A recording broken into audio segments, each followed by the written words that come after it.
Hi everyone, this is Fatima Mamod. I'm on the Online Prosperity Show. Today, Prosper and I are going to talk about some things finance, but all things personal life transformation, lived experiences, and I think it's something that everyone can walk away with taking one thing. So please do engage, let us know what you think, and I hope you enjoy this.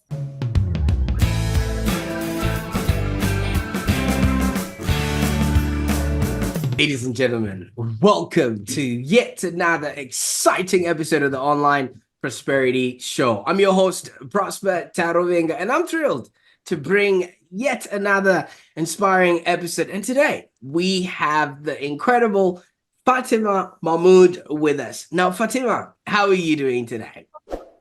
I'm doing well, very well, actually. Very excited to talk to you. All good. I was actually talking to you before this, and you gave me a lot of nostalgia. You being in South Africa at the moment, and I'm in Melbourne. But I digress. We are on Zoom now. Isn't technology a fantastic thing? Absolutely. It brings us closer, and now you can have conversations with people across the globe, sharing your learnings, what you do. I absolutely love this piece of tech.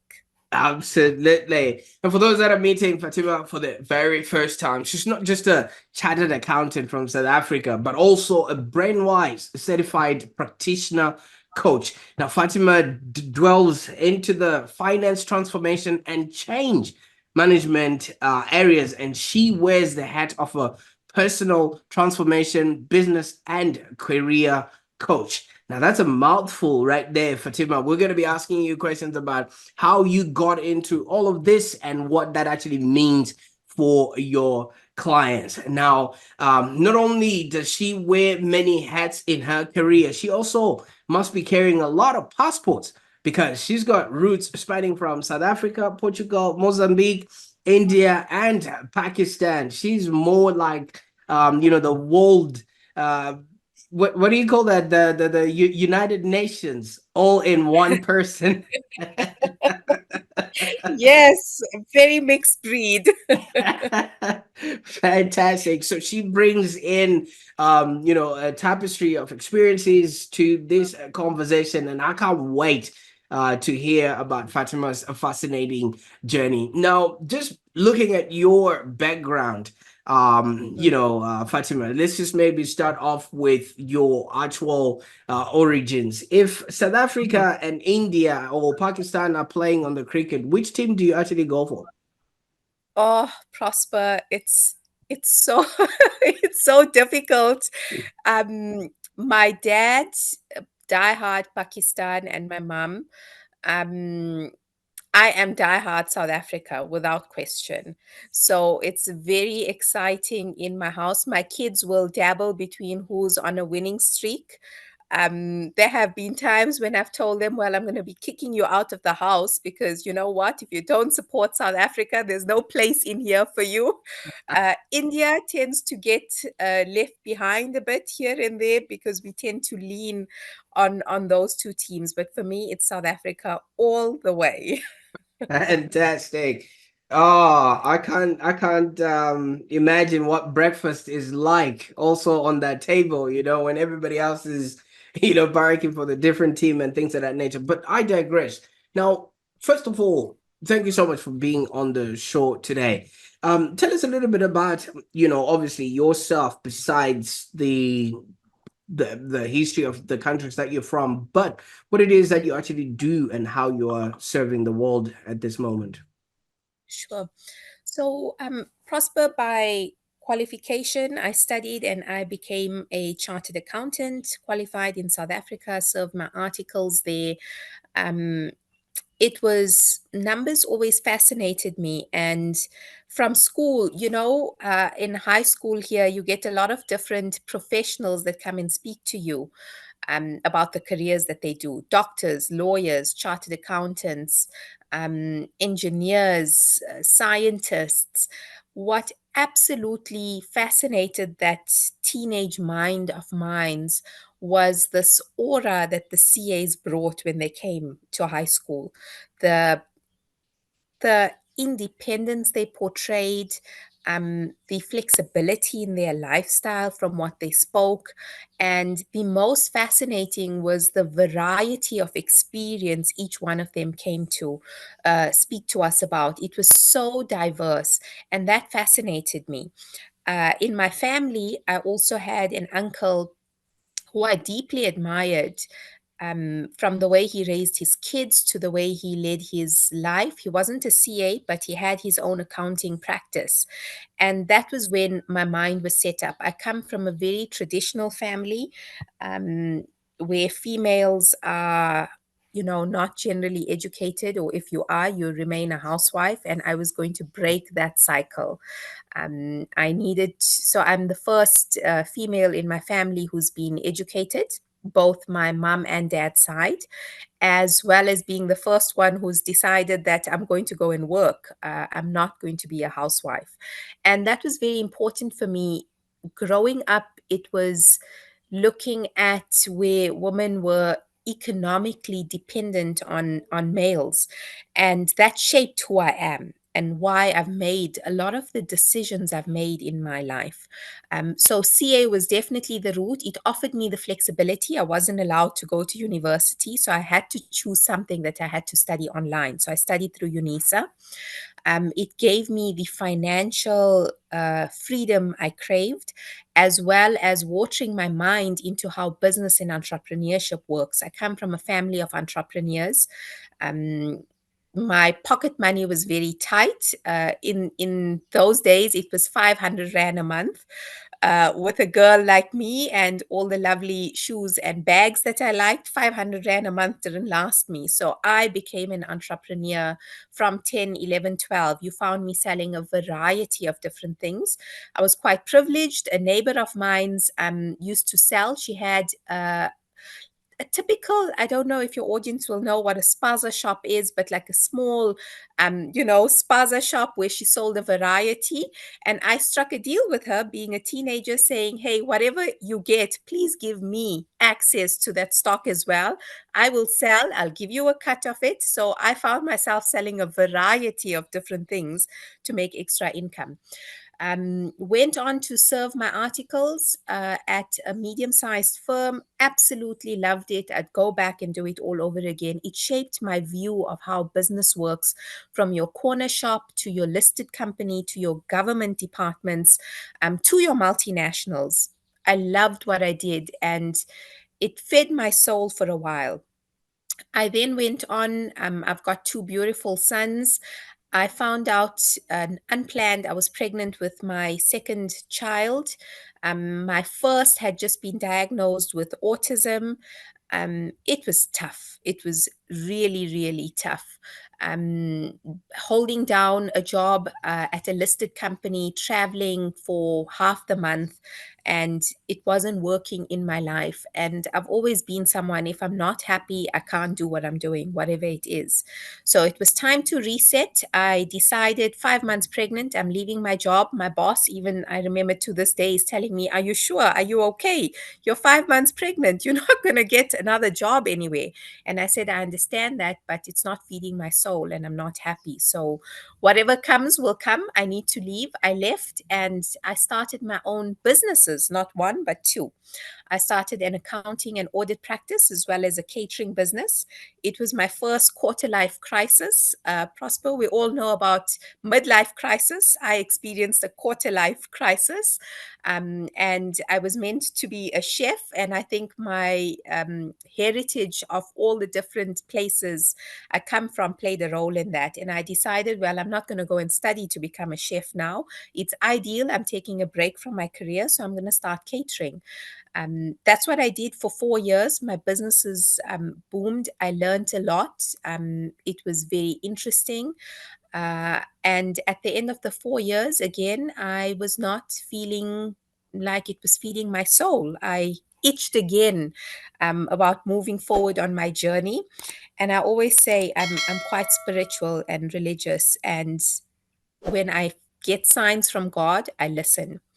So I had two offers on the table to purchase both my businesses, and a third offer on the table to go back into corporate with an ex boss that said, Fatima, we need your expertise. Aren't you tired of, being at home? And it all just stacked up and aligned.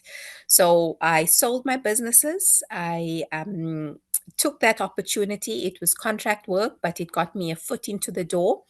I knew that accounting, practice, consulting was my core skill set, but it wasn't what I wanted to do. I needed to get into the multinational space, be an FM, and a CA who doesn't have experience in finance. It's very hard for them to get into that aspect. But nonetheless, I went in contract work, did what I had to, and within 8 months, I landed my first full time job at a multinational called Cummins in their internal controls department.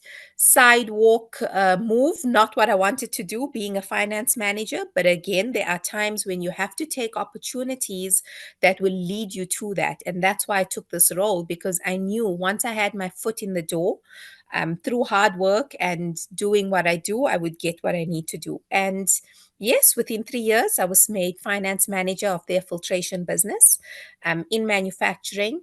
And in this journey, I met one of the most amazing people I've had the pleasure of coming across, Andrew Talentire and Firoz Chaudhry. Andrew has retired, Firoz has passed away. Um, but wow, the way they impacted me. Firoz sat me down. He was my general manager and I was his head of finance. So we worked quite closely. And he said, listen, I see something in you. You've got potential. I had to fight to get you onto this team because you have no experience in manufacturing or finance. And I did because I see a spark. But Fatima, Andrew, and I have spoken, and Andrew's going to speak to you. We're getting you your own coach, because being part of a team, you have to let the team walk the journey with you. And it is true, Prosper. My journey was one where I left a trail of dead bodies.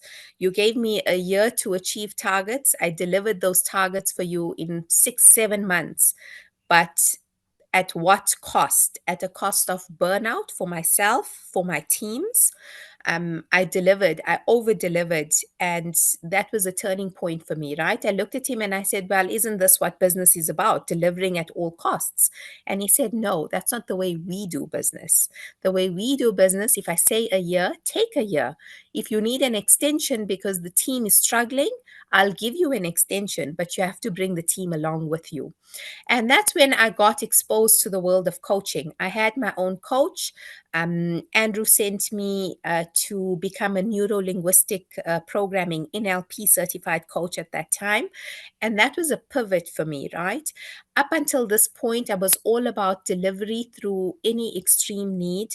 I was all about only working with CAs and people who thought like me, people who wanted to achieve at all costs.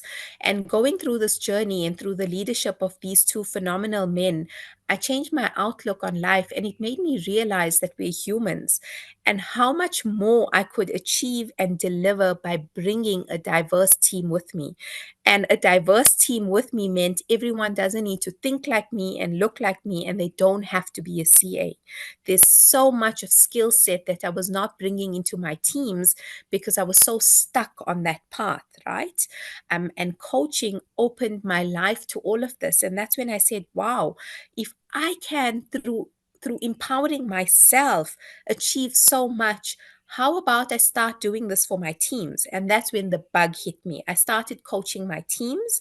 I started delivering and building multidisciplinary teams. I mean, I hired a mathematics student as a graduate. Can I tell you that lady built some of the best financial models I've ever had the pleasure of presenting? I interviewed students who studied philosophy, who studied psychology. It was amazing. the vastness of human potential that you can tap into by coaching people and talking to people changed my life. My I then, spent a lot of time. Multinationals is where I played my game in the energy sector. Went on to Greco, spent a lot of time there. And that's where my excitement for finance transformation and change management came in. Because the way the world is digitizing and the way companies are moving, and as we spoke briefly in the beginning, you're working with global teams, you're working across time zones, you're building teams that need to become agile and use technology. And how do you bring all of this together? Change is exhausting, change is stressful, people don't want to change. And everyone always asks me, how do you sustain it? How do you manage? You know what's the secret? I understand and I tap into what each person wants through having conversations and listening, through coaching and through upskilling my game on that. And that is where it has led me to my journey through my own personal transformation, through facing my own items that previously I couldn't even talk about quite comfortably, and embracing my own failures, right? I would never come onto a podcast and say my way of working was leaving a trail of dead bodies, right? But I can own up to it because you see a lot of that. And I feel that me talking about all of that can help others because there is another way. I was fortunate in that journey to be having guides that led me through this. There are a lot of people who don't have that, and they get that through podcasts, through books. And that's why I'm sharing very openly. I failed a lot more than I've succeeded. But why I've succeeded is taking a step back. Through personal development, through journaling, through my coach, and through working with my teams to say, guys, if this doesn't work, let's fail fast, let's learn what we need to, and we don't ever give up. Persistency, consistency, it delivers. And Wow. that is where I am at now, and what I love doing. I'm the head of finance for Access World. We're going through a finance transformation journey there, and I do coaching in my own time because I feel if I can help unlock people and touch people through the coaching that I do, how many more people can walk this journey with us? It's absolutely amazing. Fantastic. I think we should just conclude the episode there because this was profound. I mean, your life story and your experience have so much to unpack. I just want to take you back a little bit to the time when, you were going to your neighbor and you were trying to get her to help you, with the stock and things of that nature. Now, as a young girl, I visually understand how difficult it is for you to step up, based on, cultural norms, like you mentioned.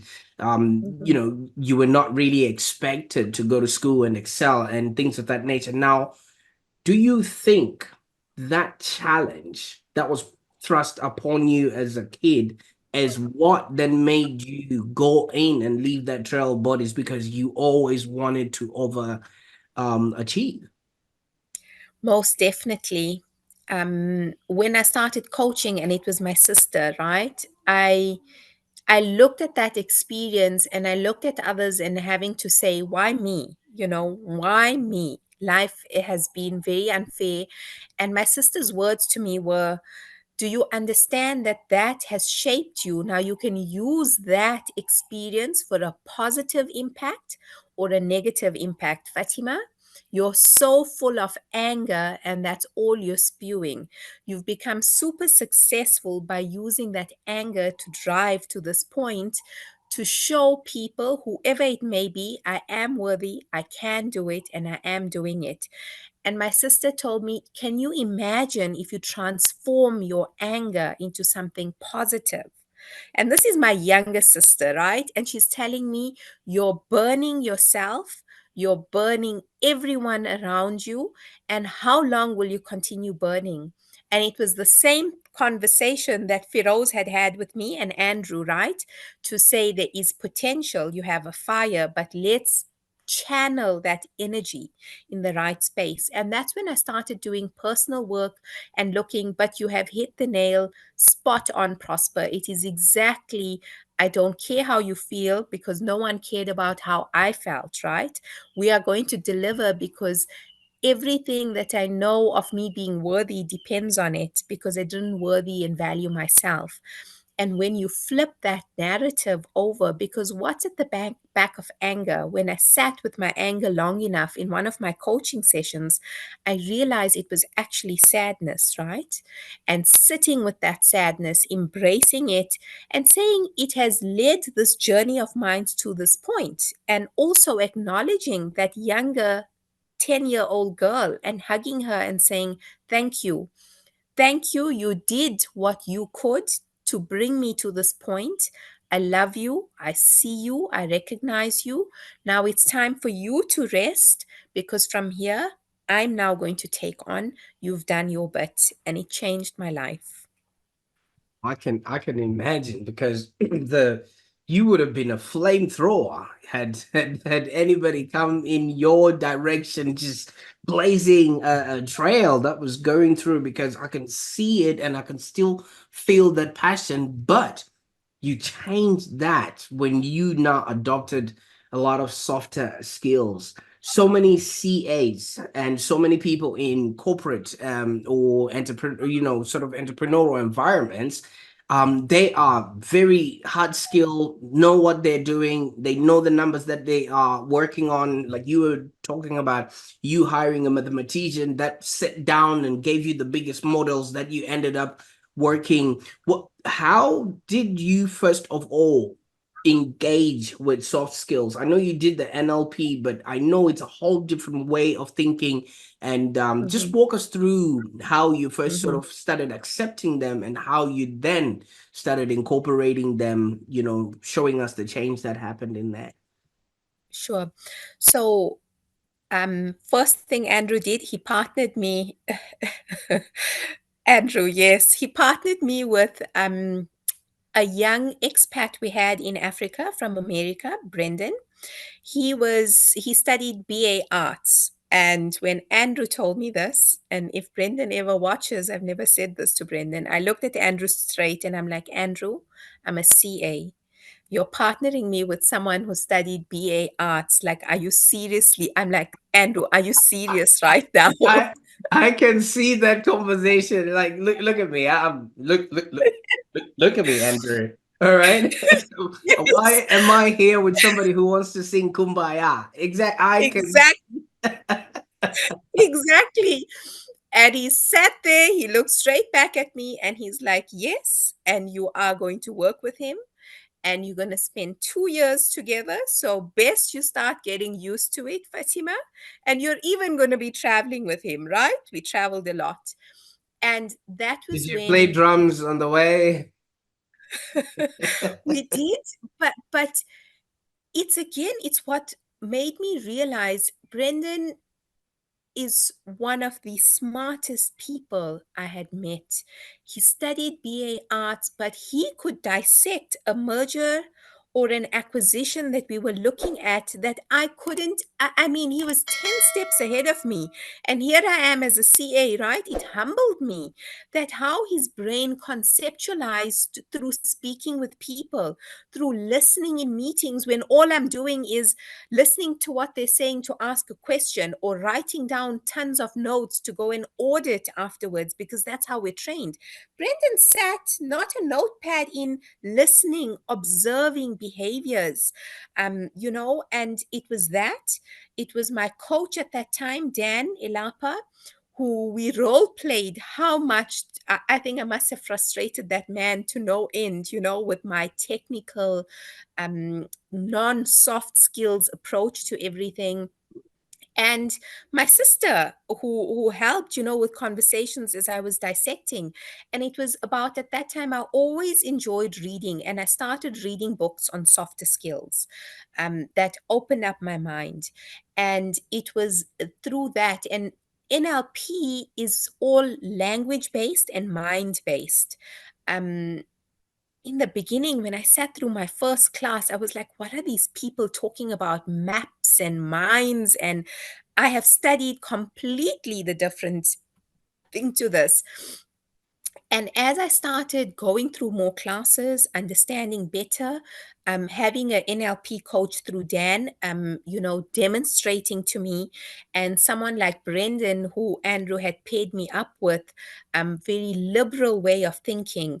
He showed me that accounting, journal entries can be taught, but all the other concepts of business and how a business works can't be taught. You sit in there, you observe, you network, you talk to the CEOs, you talk to the GMs, you ask, right? I thought I was super confident, but there were times when I would think, no, I can't ask this. I mean, I'm in a group with executives and they're going to think my question is so silly. But here is Brendan asking, asking some of the most basic things, some of the questions I was thinking, and how much he managed to glean through those aspects.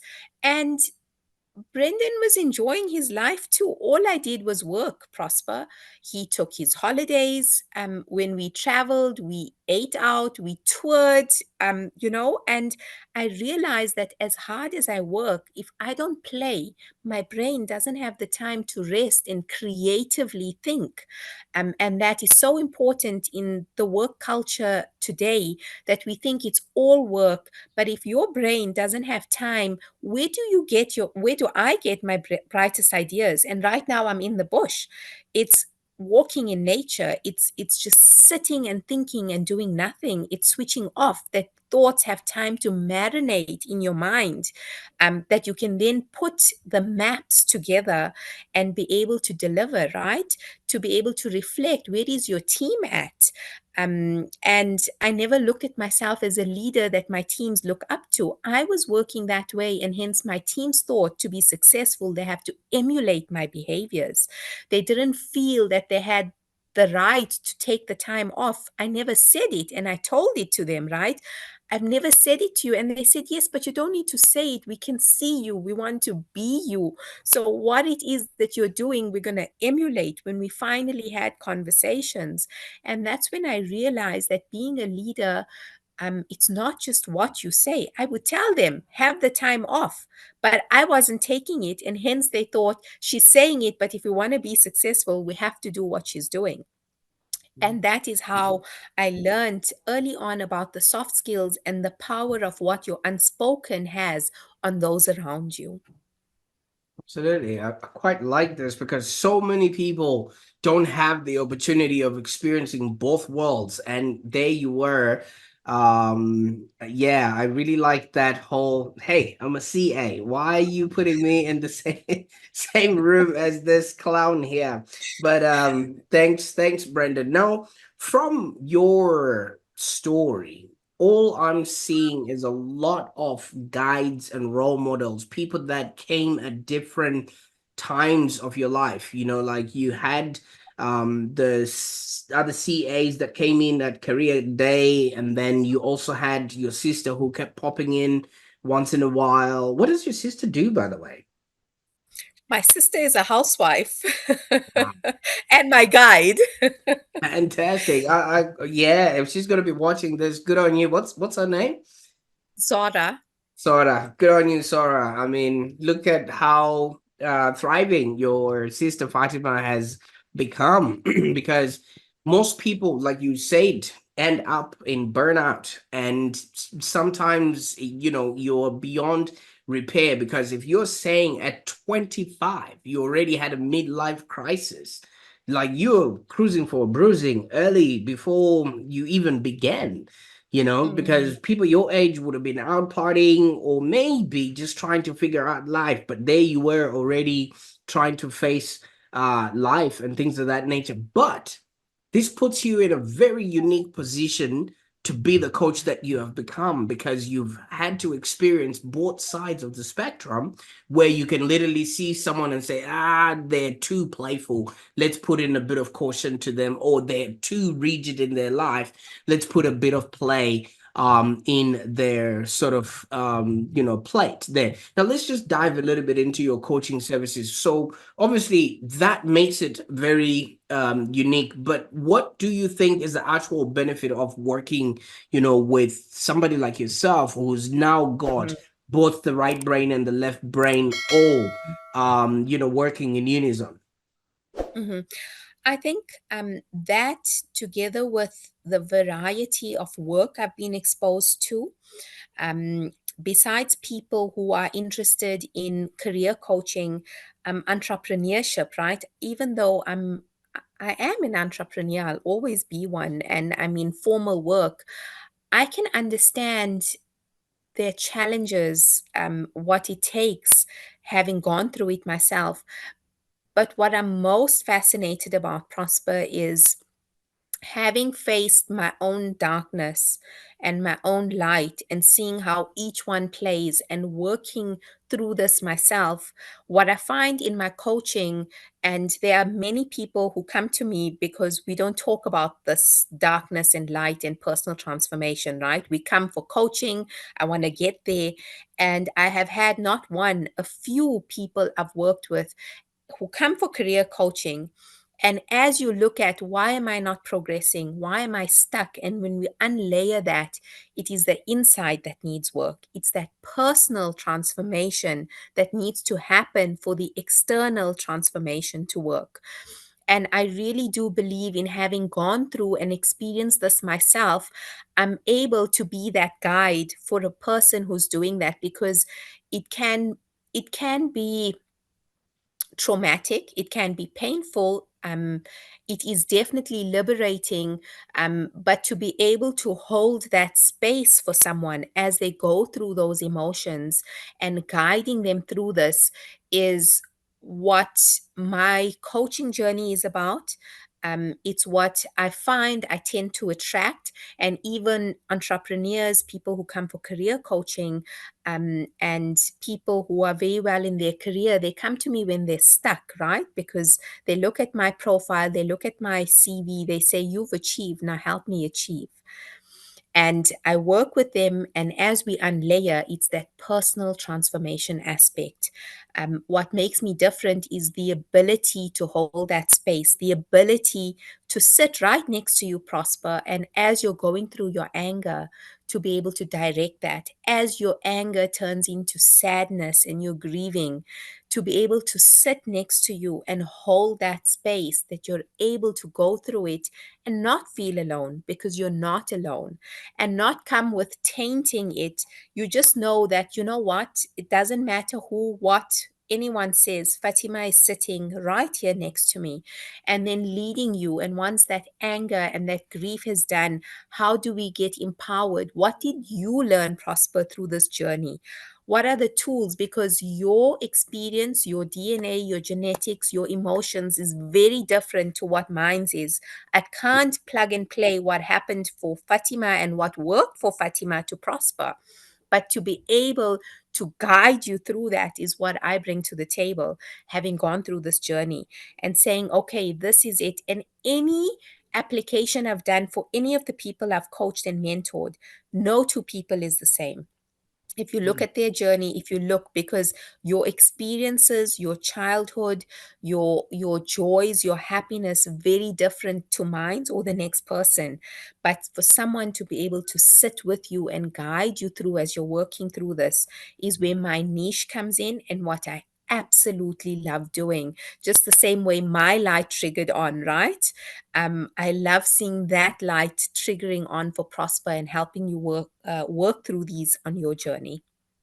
I quite like that because growing up, I always wanted to be like all the other kids, or just to be like other people older than me. And I was told this profound thing by, I can't quite remember who it was, but they raised up their hand like this, Fatma, and I want you to do the same. You put your hand up to the screen like this and see, even on the same hand, no two fingers on the same hand are of the same height. So no matter what you're going to try and do as a kid, or no matter what you're going to try and do as a person, you're never going to be similar to the other person, even if they tried. I mean, you're Indian, Pakistan, Mozambique, and everything else that comes along with it. It's like a whole mixture all in there. And if I would like to try that, then obviously I wouldn't be able to taste the curry in as much as you would be able to eat it because of your Indian heritage. I'll be suffering by myself a little bit later on, so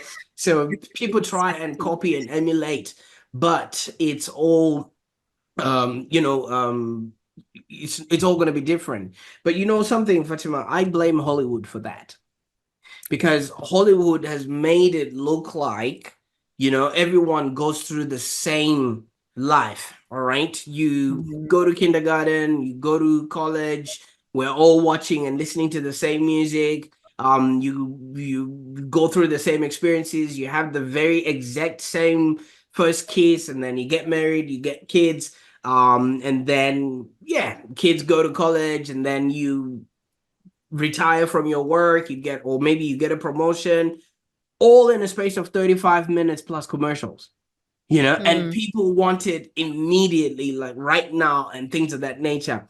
So much that I feel like what you're doing and what you're taking people through is somewhat of a rite of passage, where you are breaking their pattern and say, hey, it's not supposed to be like this. You are not a fully grown baby. You literally need to accept and take ownership of who you are becoming, and let's now go to work. Now maybe you can challenge me on that, observation of what I think it is that you're doing.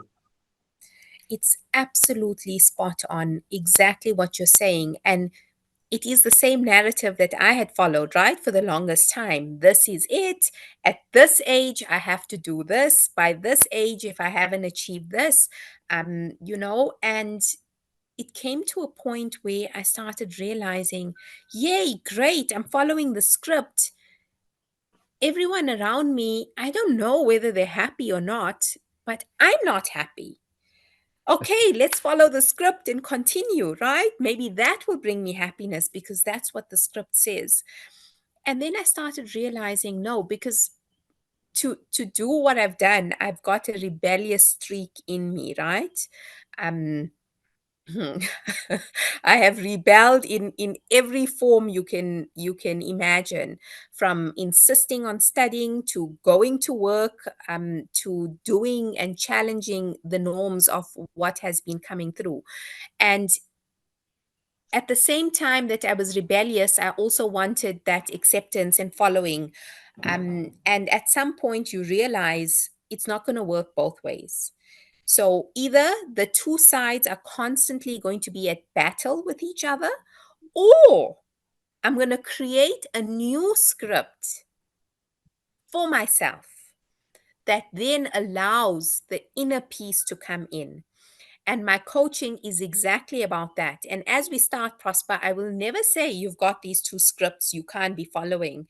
I will walk with you until Prosper, you tell me it can't. The same realization I had. I'm constantly at odds ends. Fatima, it is time. Let's put a new script together. And that is the pivoting point of coaching and of your personal transformation journey.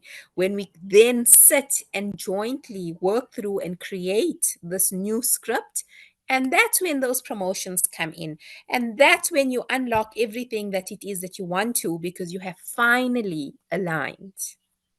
Oh, I like that, because without alignment, everybody just seems disjointed and trying to be everything to everybody and becoming nobody all in the end. Now, for those that are uninitiated or haven't had the taste, what would be the best way that people can get a hold of you there, Fatima? So, my details, if the best way, I'm quite active on LinkedIn, Fatima Mamod. The details will come through on the podcast. Connect with me there, drop me a direct message. And my email address is the next best way, which is Fatima, Fatima dot Mamod, Mamod at gmail.com. So, LinkedIn, drop me an email would be the absolute best way. Try and get through to everyone, but holding a full-time job, being a mom, it takes me, guys, please give me 2 or 3 days. I respond to everyone, but just be patient. I will most definitely, and that would be the best way. Well, which makes me very appreciative of the time that we've spent today on the call, because there's so much things that you could be concentrating on right now. I'll definitely make sure that all those links and details are in the show notes so that people can get a hold of you and yeah, definitely get started with you. Now, this has been exciting. I mean, obviously there's so much that we could touch on about, but the premise of these shows is just to sort of introduce you to our audience, and hopefully somebody might pick up on something and continue the conversation with you there. But just like you would have maybe sparked the interest in somebody right now watching this episode, Mhm. and then they want to continue further with you, your interest was also sparked at those career days, with the other CAs that you sort of came across. Now, had you maybe been that a little bit older, all right, let's Mhm. say you had been a little bit older, and younger Fatima is sitting in the audience watching an accomplished CA doing their thing on career day there. What sort of advice would you have wanted little Fatima to hear, especially about the quarter life crisis that would have come up a little bit later on? What advice would you have, or maybe what words would you have wanted to hear Yeah. from these people that inspired you? And it may have been said, but in all honesty, it really is live your life in the present moment, because we may think we've got a lot of time, but we don't. Live your life, be happy, do the things that you want to do. It doesn't matter what anyone says. Make mistakes because they're the ones that you learn the most from. There's absolutely no shame. Perfection is an illusion. I would have said, go live your life, enjoy, make those mistakes, have fun, pursue what you want. That we all prosper, have that inner fire in us that you can see sparks here and there as I talk about certain things. What is it that sparks your fire? And pursue that relentlessly, but always be true to yourself. That's what I would say. Oh, fantastic. And had you heard that quarter life crisis may not have happened, but it also happened for a reason, because had it not happened, then you wouldn't have had a good story to tell. Yes, absolutely. Great stuff. All right. So you've lived in the left brain side of life, you've lived in the right brain side of life, and now you whole, and you're also teaching other people to be, do, and have a happier existence. What is next? What can we expect from Fatima? You know, I lost my dad in April this year, Prosper. No, 2023. I'm still in. Yeah. A- And we were working, my dad and I had a very unique relationship, let me say that. Um, and we were working through things. And why I gave that message of live your life and in the moment, I thought I had an infinite amount of time with him, because none of us, we all know we're going to die, and the loved ones that we have are going to die. Um, but we never plan for it. And I thought I had an infinite amount of time. And I didn't say everything I wanted. I didn't discuss and talk through. There's still so much I needed to learn about my own heritage, about who I am, about the decisions he made, about our lives, about everything. And I was just too stuck working. And my dad would every day say, "Hey, let's grab dinner once a week." And I'd be like, "Dad, we have time. I'm working." And then he'd be like, "The weekend." My workaholic tendencies. "Dad, I'm working. We'll have time." And that made me realize you have to focus on the now. You have to focus on the present. You have to live every moment for what it is. You have to, I think for me, balance is an illusion, but I believe in integration. How do I integrate my work, my personal stuff, and those that I love? And that for me is that key moment, that key spark. So what is it for me? I am doing what I love. I'm doing what excites my soul. I am all about leaving a legacy, and I am all about helping people work through this to realize how infinitely beautiful this world is with all that we go through, and how do we unlock that. So the type of work that I do has to be meaningful. The people that I work with and I engage with, it's all about unlocking their potential. It's all about, living in the moment. It's all about going through all your emotions as they come through. And the most important thing, live in the present. We're either stuck as humans in the past and replaying it, or planning so much in the future that we don't learn to live in the present moment. So every work that I do, the jobs that I take on, the people that I work with, it's presence, it's grounding, it's loving, it's peaceful. And what doesn't bring me that joy, I've been called selfish, and yes, I am, because I've got a finite amount of time to share with everyone and everything. And if that's what we want to term in the world selfish, I'm now good with branding and names because I've become very colorful. I've become very accepting, right? And I've realized that we need to, at certain points, put those in place to be able to. So that is what I'm all about: love, laughter, happiness, grief, sadness, but living in the present moment and bringing people to walk that journey with me. Ah, when I was reading your profile, I actually had a calculator close to me because I thought maybe we were going to be crunching numbers and things of that nature. But you've come full circle, and obviously from what you were talking about, leaving a trail of bodies to a person who's now claiming and wanting to make sure that everybody is safe and is fine and is doing well. I must commend you for the journey you have taken, first of all, us, and taken yourself, because it's not easy to come to this realization. So many people are really caught up in what does the world think of me? What's the next thing? How am I going to be the next best thing, without actually looking at, hey, did I actually breathe this moment? Did I Exactly. matter?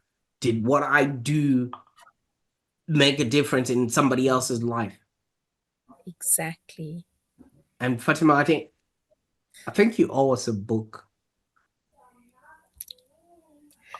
Prosper, you're not the first one. I was studying, and our course administrator said exactly, she's like, you need to write this in a chapter in your book. And I'm committing here, and I have been thinking about it, and there are my notes everywhere. I'm going to write that book, and we're going to launch it on your Prosper show. There you go. There you go. And we're going to speak it to existence. And as soon as that book has been written, I want to be the first person to know.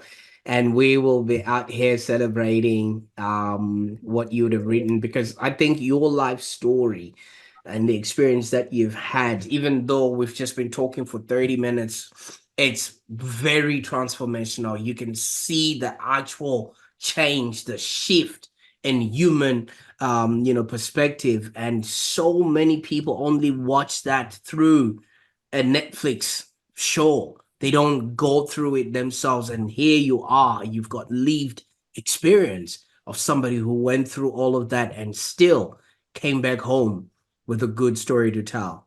Well done. Thank you. Thank you, Prosper. Thank you. Fantastic. Well, thank you, Fatima, for sharing your incredible journey and insights with us today on the Online Prosperity Show. And as you have said, if you're going to be writing that book, we also want to be part of the celebratory team. You know what I would get? I have a Vuvuzela in my room. That's the only thing that really connects me to Africa. So yeah, we'll hit a little bit of vuvuzela action and then celebrate. 'Cause Perfect. I think it will be not necessarily a bestseller, but I think it will be one of those books that will become a manual for survival because you literally went out. Now you're just sending the elevator down for those that want to take the steps up there. This time without the burnout, without the string of bodies that you have now become famous for. I think you should actually have on the page of the book all the words of the things that you left, but in that chalk outline. You know what they do in TV shows when a body has been found, they put a chalk outline Yes. and then there's all the words and everything that you have left that are in that should be the cover of the book right there. And yeah, so there you Yes. go. Thank you for that. I'm going to most definitely. I think it will make a very interesting cover to even talk through and to explain that defining moment. So, yes, most definitely. Absolutely. And in the words that are in there, perfectionism, whatever, all those words that no longer serve us, and then we can Marie Kondo the whole thing, you know what I mean? Fantastic. I had Exactly. fun. I had fun doing this. First of all, thank you so much for the nostalgia. I didn't ask, you're in a tent right now. Are you glamping? Yes, we are glamping. I can't do the whole camping experience. Glamping, I can do. Fantastic. Oh, that is so beautiful. You enjoy the moment you're at right now, and it's just beautiful to have shared this moment with you. Thank you so much. And for our viewers, if you want to know the best spots to glamp in South Africa, you can always ask Fatima. But if you're seeking financial wisdom, personal transformation, or simply a genuine connection, I think I found a friend in Fatima. And I think she'll be the one person to reach out to. Just remember, we're all heroes in our own stories, and it only takes you to decide whether you want to go on the transformation or not. And as Fatima beautifully puts it, we don't have to go through it alone. She is there to hold space. And yeah, as you can see, you can do it in the comfort of a glamorous tent and still be connected to nature. Well, until next time, this is Prosper and Fatima. We're signing off right now, but stay prosperous. Bye for now.